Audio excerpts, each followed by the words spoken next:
ಬೇಕೇ ಬೇಕು ನ್ಯಾಯ ಬೇಕು, ಬೇಕೇ ಬೇಕು ನ್ಯಾಯ ಬೇಕು, ಬೇಕೇ ಬೇಕು ನ್ಯಾಯ ಬೇಕು, ಬೇಕೇ ಬೇಕು, ನ್ಯಾಯ ಬೇಕು, ಬೇಕೇ ಬೇಕು, ನ್ಯಾಯ ಬೇಕು, ಬೇಕೇ ಬೇಕು, ನ್ಯಾಯ ಬೇಕು. ಕೋಲಾರ ಜಿಲ್ಲೆಗೆ ಶಾಶ್ವತ ನೀರಾವರಿ ನೀರು ಬೇಕೇ ಬೇಕು, ಶಾಶ್ವತ ನೀರಾವರಿ ನೀರು ಬೇಕೇ ಬೇಕು, ಕೃಷ್ಣಾ ನದಿ ತಿರುವು ಪಡಿಲೇಬೇಕು. ಬೇಕೇ ಬೇಕು, ಪಡಿಲೇಬೇಕು. ಬೇಕೇ ಬೇಕು, ನ್ಯಾಯ ಬೇಕು, ಬೇಕೇ ಬೇಕು, ನ್ಯಾಯ ಬೇಕು, ಬೇಕೇ ಬೇಕು, ನ್ಯಾಯ ಬೇಕು, ಬೇಕೇ ಬೇಕು, ನ್ಯಾಯ ಬೇಕು. ಕೋಲಾರ ಜಿಲ್ಲೆಗೆ ಶಾಶ್ವತ ನೀರಾವರಿ, ಬರಲೇಬೇಕು, ಕೋಲಾರ ಜಿಲ್ಲೆಗೆ ಶಾಶ್ವತ ನೀರಾವರಿ, ಬರಲೇಬೇಕು, ಕೋಲಾರ ಜಿಲ್ಲೆಗೆ ಕೃಷ್ಣಾ ನದಿ ನೀರು, ಬೇಕೇ ಬೇಕು, ಕೋಲಾರ ಜಿಲ್ಲೆಗೆ ಕೃಷ್ಣಾ ನದಿ ನೀರು, ಬರಲೇಬೇಕು, ಬೇಕೇ ಬೇಕು, ನ್ಯಾಯ ಬೇಕು, ಬೇಕೇ ಬೇಕು. ನ್ಯಾಯ ಬೇಕು.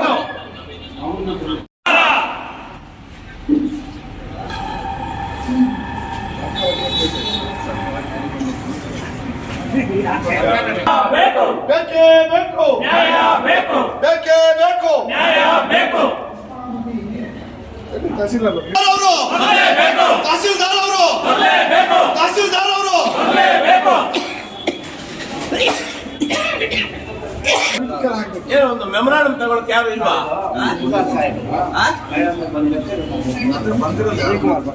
ಅಲ್ಲ, ಇನ್ನ ಟೈಮ್ ಆಗಿಲ್ಲ ಬಿಡಿ ಸರ್. ಆಫೀಸರ್ಸ್ ಬರೋದಕ್ಕೆ ಟೈಮ್ ಆಗಿಲ್ಲ ಇನ್ನ. ವರ್ಕಿಂಗ್ ಅವರ್ಸ್ ಅಲ್ಲಿ ಇಲ್ಲ ಅಂತ ಹೇಳ್ಬಿಟ್ಟು ಅದಕ್ಕೂ ಧಿಕ್ಕಾರ ಕೊಡ್ಬೇಕಾ? 11:30 ಮೇಡಮ್ ಅವರು ಬಂದಿಲ್ಲ. ತಹಸೀಲ್ದಾರ್ ಫೋಟೋ ಇನ್ಚಾರ್ಜ್ ಯಾರು? ಯಾರು ತಗೊಳ್ಳೋದು? ಯಾರು ಇನ್ಚಾರ್ಜ್ ಯಾರು? ಬನ್ನಿ ಬನ್ನಿ ನೀವು ನಿಂತ್ಕೊಳ್ಳಿ.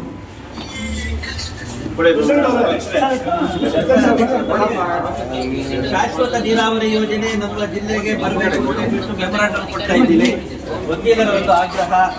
ನಮ್ಮ ಈ ಒಂದು ಮೆಮೊರಾಂಡಮ್ ಅನ್ನ ನಮ್ಮ ಜಿಲ್ಲಾಧಿಕಾರಿಗಳಿಗೆ ಮತ್ತೆ ಸರ್ಕಾರಕ್ಕೆ, ನೀರಾವರಿ ಯೋಜನೆ ಮಿನಿಸ್ಟ್ರಿಗಳಿಗೆ ಮತ್ತೆ ಸರ್ಕಾರಕ್ಕೆಲ್ಲ ಕಳಿಸಿ ನಮಗೆ ಈ ಒಂದು ಯೋಜನೆ ಒಂದು ಸವಲತ್ತನ್ನು ಮಾಡಿಕೊಡ್ಬೇಕು. ಕುಡಿಯೋ ಸೂಕ್ತವಾದ ಕುಡಿಯೋ ನೀರಿನ ಒಂದು ಸೌಲಭ್ಯವನ್ನು ಒದಗಿಸುವುದು ಗಣ ಸರ್ಕಾರದ ಆದ್ಯ ಕರ್ತವ್ಯವಾಗಿರುತ್ತದೆ. ಅದರಲ್ಲಿ ಸಂಪೂರ್ಣವಾಗಿ ವಿಫಲವಾಗಿರತಕ್ಕಂಥ ಸರ್ಕಾರದ ವಿರುದ್ಧ ಸಹ ನಮ್ಮ ಕೂಗಿದ್ದೇ ಇರುತ್ತೆ. ಈ ಒಂದು ಯೋಜನೆ ನಮಗೆ ಜಾರಿ ಬರಬೇಕಾಗ್ತದೆ. ನೀರಾವರಿ ಯೋಜನೆಗೆ, ನೀರಾವರಿ ಯೋಜನೆಗೆ, ಶಾಶ್ವತ ನೀರಾವರಿ ಯೋಜನೆ, ಶಾಶ್ವತ ನೀರಾವರಿ ಯೋಜನೆ, ಶಾಶ್ವತ ನೀರಾವರಿ ಯೋಜನೆ, ಬೇಕೇ ಬೇಕು, ನ್ಯಾಯ ಬೇಕು, ಬೇಕೇ ಬೇಕು, ನ್ಯಾಯ ಬೇಕು, ಬೇಕೇ ಬೇಕು, ನ್ಯಾಯ ಬೇಕು, ಬೇಕೇ ಬೇಕು. ನ್ಯಾಯ ಬೇಕು. ಇನ್ನು ಸ್ವಲ್ಪ ಹಿಂದೆ ಬಾ. ಏನಿವತ್ತು ನಮ್ಮ ಮುಳಬಾಗಿಲು ವಕೀಲ ಸಂಘದ ಎಲ್ಲ ಗೌರವಾನ್ವಿತ ಸದಸ್ಯರುಗಳು ಇವತ್ತು ಮಾನ್ಯ ರಾಜ್ಯಪಾಲರಿಗೆ, ಸರ್ಕಾರಕ್ಕೆ ಒಂದು ಮನವಿಯನ್ನು ಕೊಡ್ತಾ ಇದ್ದೀವಿ. ನಮ್ಮ ಅವಳಿ ಜಿಲ್ಲೆಗಳೇನಿದೆ, ಕೋಲಾರ ಮತ್ತು ಚಿಕ್ಕಬಳ್ಳಾಪುರ, ಒಂದು ಕಾಲದಲ್ಲಿ ಒಂದು ಚಿನ್ನವನ್ನು ಕೊಟ್ಟಂತವ್ರು ನಾವು. ಇವತ್ತು ಹಾಲು, ಯಥೇಚ್ಛವಾದಂಥ ರೇಷ್ಮೆಯನ್ನು ಸರಬರಾಜು ಮಾಡ್ತಾ ಇದ್ದೀವಿ. ಬಹುತೇಕ ರೈತಾಪಿ ವರ್ಗ ಇರ್ತಕ್ಕಂಥ ಜಿಲ್ಲೆಗಳು ಇವತ್ತೇನಾಗಿದೆ, ಮಳೆ ಬಂದ್ರೆ ಬೆಳೆ ಉಂಟು, ಇಲ್ಲ ಅಂದ್ರೆ ಇಲ್ಲ. ಮಳೆಯ ಮೇಲೆ ಆಶ್ರಿತರಾಗಿರ್ತಕ್ಕಂಥವ್ರು ನಮ್ಮ ರೈತಾಪಿ ವರ್ಗ. ಇವತ್ತೇನಾಗಿದೆ, ನಮ್ಮ ಎರಡೂ ಜಿಲ್ಲೆಗಳು ಈ ಶಾಶ್ವತ ನೀರಾವರಿಯಿಂದ ಬಹಳಷ್ಟು ವಂಚಿತರಾಗಿದ್ದಾರೆ. ಇವತ್ತು ಮಾರ್ಚ್ ಏಪ್ರಿಲ್ ಬಂದ್ರೆ ಕುಡಿಯಕ್ಕೆ ನೀರಿನ ಹಾಹಾಕಾರ ಉಲ್ಬಣ ಆಗಿದೆ ಎರಡೂ ಜಿಲ್ಲೆಗಳಲ್ಲಿ. ಇವತ್ತು ನಮ್ಮ ಸಮಸ್ಯೆ ಯಾರು ಹೇಳ್ಕೊಳ್ಳೋದು? ಇವತ್ತು ರೈತ ಸಂಘಗಳಾಗಿರ್ಬೋದು, ನಮ್ಮ ರೈತಾಪಿ ವರ್ಗಗಳು ನಿರಂತರವಾಗಿ ಹೋರಾಟಗಳು ನಡೆಸ್ತಾನೆ ಬರ್ತಾ ಇದೆ.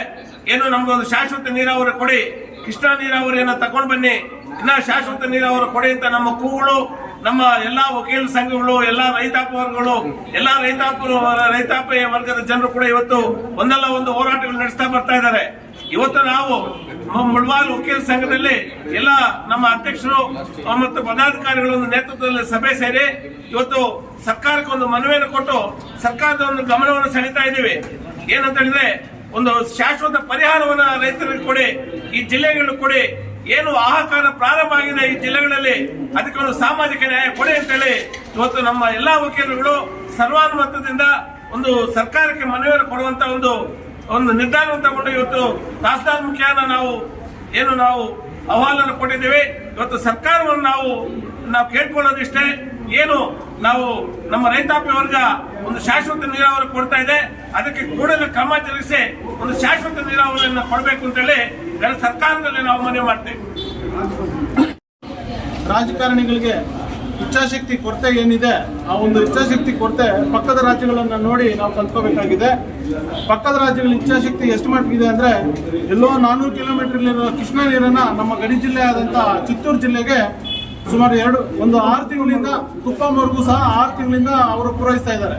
ಇಲ್ಲಿ ನಾವು ಒಂದು 100 ಕಿಲೋಮೀಟರ್ ದೂರದಲ್ಲಿರೋ ನಮ್ಮ ಬೆಂಗಳೂರಿಂದ ನೀರನ್ನು ತಗೊಂಡ್ಬರೋದು ಮಾಡಿಲ್ಲ. ಆದ್ರೂ ನಮ್ಮ ಪಾಲು ಏನಿದೆ ಕೃಷ್ಣಾ ನದಿ ನೀರು ಪಾಲು, ಅದನ್ನ ಸರ್ಕಾರಗಳು ಮಾತಾಡಿಕೊಂಡು, ಎರಡೂ ರಾಜ್ಯದ ಸರ್ಕಾರಗಳು ಮಾತಾಡಿಕೊಂಡು ಒಂದು 15 ಕಿಲೋಮೀಟರ್ ಡಿವಿಯೇಷನ್ ಮಾಡಿದ್ರೆ ನಮ್ಮ ಕೋಲಾರ ಜಿಲ್ಲೆಗೆ, ನಮ್ಮ ಮುಳಬಾಗಿಲು ತಾಲೂಕಿಗೆ ಕುಡಿಯೋ ನೀರಾದರೂ ಸಿಗತ್ತೆ. ಆ ಒಂದು ನಿಟ್ಟಿನಲ್ಲಿ ಸರ್ಕಾರಗಳು ಕ್ರಮ ತೆಗೆದುಕೋಬೇಕು ಅಂತ ನಾವು ಈ ಒಂದು ವಕೀಲರ ಸಂಘದ ಮುಖಾಂತರ ಒತ್ತಾಯ ಮಾಡ್ತಾ ಇದ್ದೀವಿ.